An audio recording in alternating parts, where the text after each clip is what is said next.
instead of waking up every day and like deciding to, go out, get a job and contribute to society like a normal human being, I've decided to instead catch up with Dandadan, as I should be, because it's peak fiction. I'm sorry I slept on it for so long, but I don't understand, right? This is what I don't understand. I don't understand how we've gone from sharks attacking a plane while being flung out of a typhoon to fighting a frog building, yep, a literal frog building, to then the vampire dude running a bakery, and now Okarun walking down the street with a finger on his head looking like a complete dumbass, as if nothing is wrong with the world.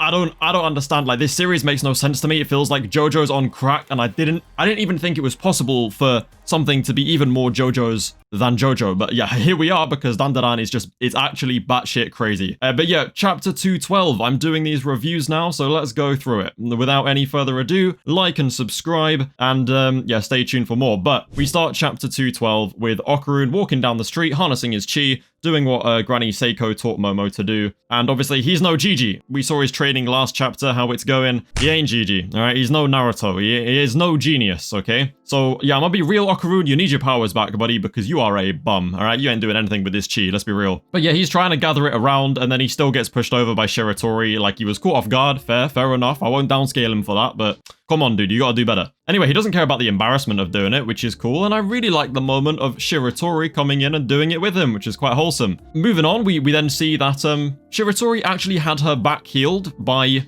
Queen Sensei. Now, I'm gonna get in trouble for saying this. I'm gonna get in a lot of trouble for saying this, alright? But is it just me, or like the nurse who heals people, who's like this very attractive woman with a mole on her chin? She just reminds me of someone from a particular series that I really like. I don't know, like, it rhymes, I think it rhymes with like Poco or Toko or something.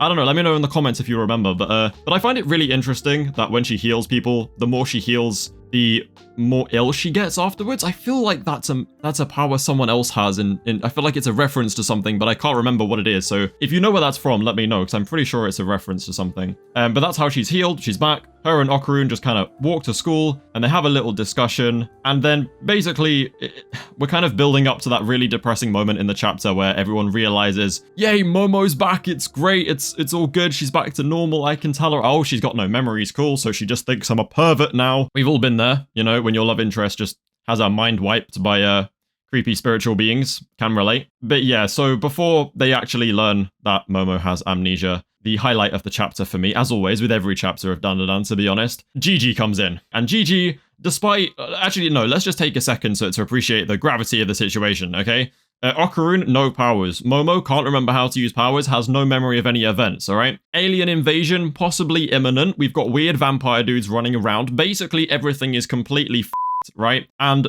this guy, Gigi, will still find a way to just be doing the most, bro. He'll still be standing there just hitting that shit for no reason. Like, I mean, you have to respect it at this point. It's just, he is the GOAT. He is the GOAT of the series. He is probably why I read it, to be honest. Yeah, he's having a jolly old time. He won't just hurry up and get to the point and tell them that Momo's mind was wiped, which naturally leads to Momo and Shiratori getting in an immediate argument. I mean, let's be real, that would have happened even if she had kept her memories, because it just seems to be a natural thing. The word skank was thrown around quite a lot, as it normally is. And then eventually, after they kind of overcome the conflict, we see that Gigi actually told them all off screen that Momo is suffering from amnesia, which is obviously horrifically terrible and awful. And due to the nature of how she lost her memories, I'm genuinely doubtful about how she can get them back. However, I do have an amazing theory for how I think we're going to do this, and how I think Okarun is going to get his powers back as well. So just let me finish the chapter real quick, and I'll get to it, because I'm like 90% certain that I'm right. And then I'm normally wrong, to be honest, but whatever. Yeah, they all learn that she's got amnesia, and Okarun kind of has this moment where he thinks back on his recent life with Momo, and it's all very sad and tragic. And like I said, for some reason, like, it feels relatable, even though, like, I don't think I'm talking to anybody right now who's been in a situation where their love interest or crush has had their mind wiped by spiritual powers. It feels relatable, even though it's quite literally impossible. I don't know, it's quite well done. It's like, you can feel his pain a little bit. You can feel that little kind of relatable ache to, like, oh, it was going so well, and I really liked her, and kind of realizing that now it's a bit of a pipe dream. It's depressing, and it hits hard, to be honest. Like, yeah, it's kind of tragic. But she's still Momo. Like, it's not like she changed that much. Her memories of being at school still exist. Like, she knows her friends and stuff. She just doesn't know Okarun. And Okarun kind of goes back to class, and he's obviously, understandably, very depressed. I mean, you would be. I probably would have thrown myself off a bridge by now, to be honest. He's sitting there thinking about all the times that Momo went over to him and, like, basically was his friend. She almost, like, pushed herself on him in a way, because he was very certain she wouldn't want to be friends with him. And, but she was very persistent, and that's kind of how they ended up where they were. And I had this amazing revelation. I was like, oh, I see what you're doing here, Tatsu. All right, I get it. I see what you're doing. It's now Okarun's turn. It's his turn to, like, get up off his ass and go and make a friend. It's his turn to go and confront Momo and get Momo involved and to basically fill that role. And it's almost like we've done a factory reset, all right? They both have no powers at the moment, and they're not technically friends because Momo doesn't even know who he is. So it's on Okarun to fill that gap, right? I do think she'll get her memories back, because I don't really understand how we reach a satisfying conclusion if she doesn't. But in the time being, I'm loving this idea of, like, seeing Okarun's growth literally in effect here as he's, like, walking down that hallway. I would not be surprised next chapter if we see him immediately turn around and go back down the hallway. It seems like a very Okarun thing to do. But his growth is very clear here, and I really like what this amnesia choice is doing for his character, more so than anyone else. But it does mean that the threat of Gigi maybe intercepting as a love interest for Momo there could become a big threat. Anyway, that is the chapter. It ends with Okarun kind of getting off his ass and deciding to do something about it. So he's put his best set of nerdy glasses on, and he's going to riz up Momo, effectively. But yeah, I think next chapter he'll probably just turn around and walk away. Anyway, let's get on to what I think's going to happen moving forward. The best way, I think, Okarun, for him to get his powers back is probably through whatever agreement Count Saint Germain or Count Dooku, whatever his name is, wants to make with this lot. If they really do become allies, then it's very possible we maybe find a way to, either out of, like, some genuine mutual agreement or some conflict, get Turbo Granny to admit defeat, take her powers in a little knife, stab it into Okarun because he's obviously the best candidate for those powers, and bada bing bada boom, you have Okarun Granny back again, right? Although I missed the little lucky cat thing. That was kind of... Anyway, and then in terms of getting Momo's memory back, because of the nature of how it happened, it's not like there's really a thing you could do to fix it.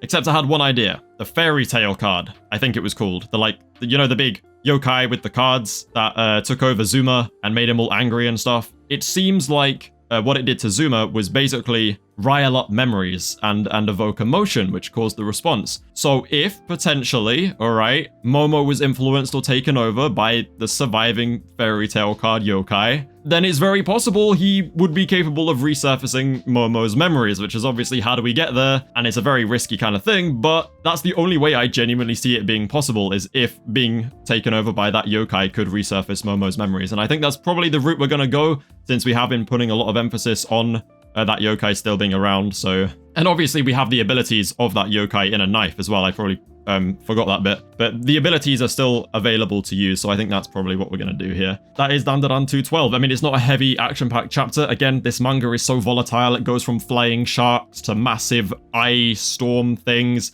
to Greed Island to eating donuts to give you springy legs to JoJo's references to whatever the hell GG is. And then you get a chapter like this where apparently everything's fine, and then you learn that the villain at the moment, Count Saint Dooku, whatever his name is, just runs a bakery and has a passion for baking, which I don't know. It's such a confusing experience, this manga. I honestly don't know. But if you want a full review, of Dandadan and a breakdown, I will be posting one on the main channel soon, so make sure to check out my main channel. Subscribe and like the video, because you will be getting weekly chapter reviews for Kagurabachi, Dandadan, JJK Modulo, all of that stuff on this channel from now on. So yeah, stay tuned for more, and I will see you in a bit.